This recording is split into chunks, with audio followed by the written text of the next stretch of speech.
Hey guys, welcome to the Editing Bar, the channel that brings you writing tips that make sense. Today, I'm super excited to share with you one of the tools that I have been using that has helped me tremendously in being able to outline my story and really kind of fill in those gaps. And that is really easy to use. What I've found with a lot of the online platforms that they have all these bells and whistles for us, which we love as writers to use, but we end up getting distracted by them.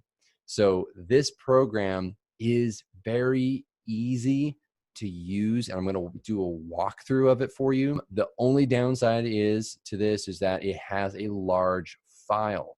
So you're only going to be able to use this on your laptop, maybe a tablet, but that's a big maybe. So it's called XMIND8.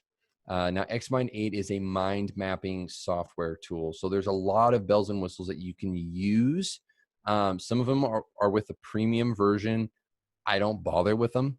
I'm using the free version for this. And seriously, I'm going to show you how to do so much stuff that's going to help you with your outlining. I mean, it's just absolutely ridiculous what you can do with this.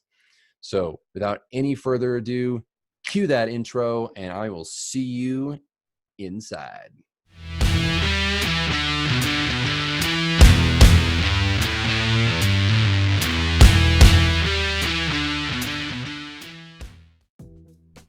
All right, guys. So I am super excited to kind of go into this and show this to you because I think this is going to help you guys so freaking much.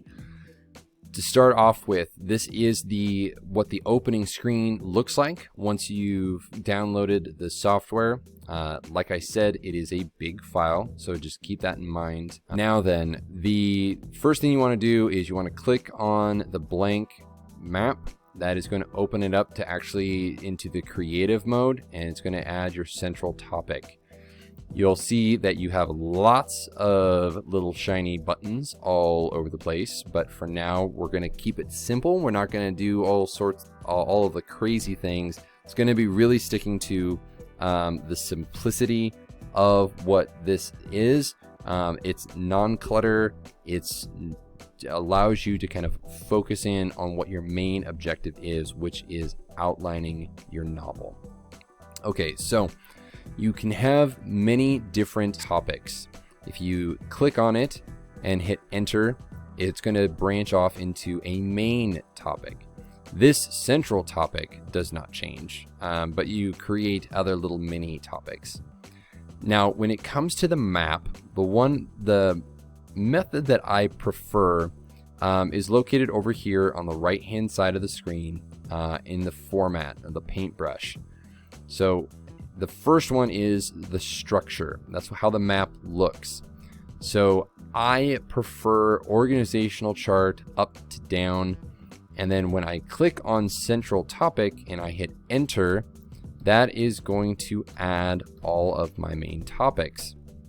Now you can also do this by going up here to the top and clicking topic after default, topic, subtopic, topic before, parent topic, call out. We're simply focusing on the topic after and subtopic for this. So now I don't typically have 6. The one that I use very simply, and I'm going to be speaking in fantasy terms here because that is what I write. And you can take this and apply it to anything. So here I would have story elements. Because there are going to be lots of different things for the story. You can do it as your book title. You can do it as the overall outline. You choose whatever you want to do this. And notice that if I move this, the whole thing moves with me. Now, I want to keep it right there in the middle. The way that I recommend that you do this for the topics is character, races, locations, and creatures. Now, this is not an exhaustive list, obviously, but it kind of gives you a good feel for it. Now, what you want to do is that whenever you want to add some sort of topic or subtopic to any one of these things, you go and you hit your tab button. and that will add multiple subtopics for you to use. So you can kind of build it out that way. And it's a really, really effective way to kind of keep everything organized all in one thing. You have all of your characters, all of your races, all of your locations, all of your creatures, and then, you know, whatever else you want to add. Now, if I wanted to add a note on the characters side of things, if there's something very specific that I want to make sure that I remember about the characters, I'd come over here after clicking on whatever tab I have that I want to leave a note on. I'd click on notes, and then I would type in, you know, strong heroes. And then once I've clicked out of that, you'll notice that the little icon has appeared here, and all I have to do is just hover above it and it shows me what the notes are. Now I can click on the notes and it's going to open it up again, so then I can go through and I can add whatever I want to that. So you can leave notes on your hero, on your villain, your support character. You can leave notes on any of these. This is extremely helpful, especially if you are trying to give a little bit of background detail, and again, not fully fleshing them out. You don't want to spend too much time into that. This is quick reference stuff here, bullet point reference stuff for your characters, races, places, and creatures. Next, I'm going to create a new main topic, and then I'm just going to click on it and I'm going to drag it. And then I'm going to move this a little bit. Now, if I have specific names that I want to do, right? So if I want to have a list of character names, I'm simply going to have this as a placeholder. I'm not going to add any subtopics to it. I'm going to click and I'm going to leave a note. And it's going to have a link to the behindthename.com. Or it's going to have a list of names here that I have collected from behindthename.com to use for my characters. You can do this with weapon names. I've done that with weapon names, place names, and these are placeholders essentially. That is what they are great at, is they are placeholders, so that way you have somewhere to go and be like, all right, well, I need a hero name, a villain name, or a support character name. Go over, click on it, boom, done.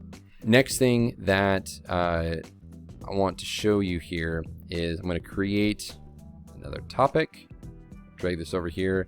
This is how I build my milestones for my outlining. Now, if you're not familiar with the milestone method, this is a method that I created, and it's simply a matter of focusing on the big main events without losing track and getting into the weeds on how to build, or all the world building that takes place. So I'm going to label this first one as beginning, and then I'm going to go over to format. I'm going to select map. I'm going to choose timeline vertical. Once I've done that, I'm going to click on the beginning. I'm going to hit tab and then click on beginning and tab. So, and I'm going to keep doing that until I've gotten the amount of topics that I need and that I want. And each of these topics here are big events that take place. Okay, so this is not going into detail about what all happens during this event. It's not going into details about what led up to that event. Everything in between these events is up to your imagination to come up with. It's a matter of, this shows progression through the story. That is how you track your progression. All right, going to build another main topic here. Nope, that wasn't it. You want to click on beginning, hit enter. That creates a floating topic. And now I'm going to put middle. Okay, so now that I've selected middle, go back to map, timeline vertical, and I'm going to add another 6. I'm going to hit enter. I'm going to hit enter, create another floating topic, and this is the end. So do you guys see how easy this is now to do the milestone method? I mean, you know exactly how many big events are going to take place. You have it laid out, beginning, middle, end. And on these, I would probably create some sort of note on what I call the pivot point. This is the part of the story where you start transitioning and you move towards the end. So now I have what I need. I can go here and go, okay, this is the big middle event. This is a big one because it's in blue. This means that it is the big event that cannot change, that I choose not to change. Unless everything has happened in between that it just radically alters my story, I can quickly go, all right, this is where I'm at. This is where and what and who is and everything that's going to take place. Everything. Now you can also move topics around. If you want, if you're reading and you're just like, oh crap, man, I don't know what's going to happen here. You can move the milestones around. You can adjust. If you need to say, okay, well, that milestone has now changed number 2. So 4, 3 are now going to be different. They're going to take place in a different order. You could just simply drag it. If you need to redo it, just simply put something new there. That's all you have to do. That is the benefit of the milestone method versus having written everything out or taking time to write 10,000 words worth of outline material when you could have been using that to write your book. This is a much quicker way to get into the writing, which is actually where you're going to make the big changes anyway. Now, another thing that I recommend, especially if you're doing fantasy, is if you go and you select your topic, go up to map, and looks like it's already, oh yeah, balanced map, so up to down, you hit tab. You notice how it creates these little legs now. Not sure why I put those topics over there instead of over on this side. But let's say I wanted an at a glance look at the magic systems. So then I'll go through and add the different elemental powers that I have in the book, that I showcase in the book. And then I have them at a glance. So I could say, okay, what are my magic systems? Well, these are all the magic systems that I have. Well, what if I need some detailed descriptions about the magic systems? Well, I create a main topic.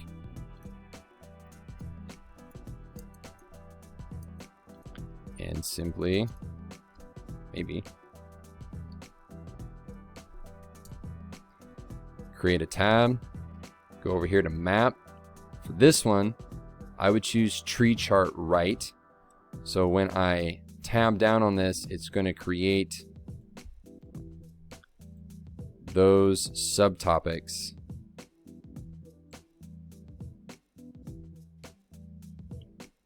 in a separate place. And it's going to create those subtopics. And so that way I can, again, leave notes here on each of the different elements. And it's going to give me a little bit of background information. I'm not going to go into, unless you're building a hard magic system, I don't recommend that you go through and you list all of the exhaustive details about that. You simply want to have an at a glance look at what it is that you are building in your world. You can move all of these at any time. You can take creatures and put it off to its own little side if it's just looking like you're going to have way more creatures than you anticipated. You know, your character names, you could have all of your name placeholders up here. You know, create a floating topic, do weapon names. and then just add it right there. Then it's just a matter of, again, adding a note, going to where you want the names, adding the information for the names. I'm telling you guys, like, this is one of the best ways to do this because it is so easy to do, and this is just basic stuff for this platform. And the nice part is that it is pretty distraction free. Yes, there's lots of buttons, you know, comments and task info and themes and markers and, you know, all these different crazy things, flags, stars, people, arrows, symbols. I mean, you don't have to get into all that. You can add images if you have, well, I guess you have to upgrade to Pro for that one. Everything else in this is free. So if you want images, you have to pay for it. There's outline, and you'll see that it breaks it down into this sort of the entire workbook or the current sheet, and you can click on those and it'll open up. So story elements, it's going to give all of these ones down to supporting character, races, locations, creatures. You can simply break it down, turn them off, so that way it's a little bit easier. Of course, this one's under everything, so that might not be so good. But you guys see how easy this is to use. I mean, seriously, it's going to be a game changer for you. You know, you got your summary button up here. I haven't played around with it, so I'm not going to touch it right now. Boundaries, relationships are interesting. So, you know, like, all right, hero, and maybe the hero is part of a race. Hero race. So I'm just lazy. And you can change the points in that. You can move them around, so that way you can actually see what they are. So now you have the hero race, so you know that the hero is a part of this race. Like, this is, and that's the advanced stuff. Okay, like, there's so much that you can do with that, you know, especially if you spread it out a little bit more. A little hard to see when it's all clumped together like that. But I'm telling you guys, this is going to change and be a huge game changer for the way that you build your stories, the way that you build your outlines, the way you build your magic systems, the way you keep track of everything. There are lots of platforms out there. You know, World Anvil is just one of them. I've looked at it and I love it. I haven't utilized it to its maximum, but what I've noticed is that because there are so many shiny objects on there, I get distracted. This is very simple. As long as your computer can hold the file, I mean, this is as simple as you can possibly get without writing it down on paper. And considering how easily we can lose notebooks filled with notes, like, this is seriously the way to go. And I mean, you can fill it out. You can fill so much of this out. And you just keep going. Just keep adding to it. And this is just the first sheet. You know, you can add multiple sheets to it. So keep that in mind. You can zoom out so that way you can see, you know, everything, how it all looks together, your entire story. Like, this already looks like an entire story. Like, look at how clean that is. Look at how easy it is to find exactly what it is that I'm looking for. So I don't think that, I mean, this program is 100% free to do everything that I've done here and everything that I've shown you. The only thing you have to upgrade for really is if you want to add pictures, if you want to add a map or something like that, then you can do that. I haven't tried copying and pasting a map in. I probably won't, just because I don't know what it'll do. But that is the kind of thing that you can do to make your life so much easier. So what I would love to know, guys, is, do you find this helpful? Have you tried Xmind8? Have you tried other story outline softwares? Have you tried other have you tried platforms like World Anvil, where you can kind of build it out? What have you used? What have you been successful with? Are you the kind of person who just likes to put it in their notebook? And that's as far as you get, because the kinesthetic aspect of writing it out is just that much easier. Let me know down in the comments. I would love to hear what it is that you guys use, and if you found this helpful, and if you've tried it. what was your experience with it? I want to know, because if you found something cool, I want to be able to pass it on to people. So thank you guys so much. If you haven't already, make sure to go down, click that subscribe button, hit the bell, so that way you get notifications on when I upload videos, which is every Friday. Thank you guys again so much, and I will see you guys in the next video. Take care.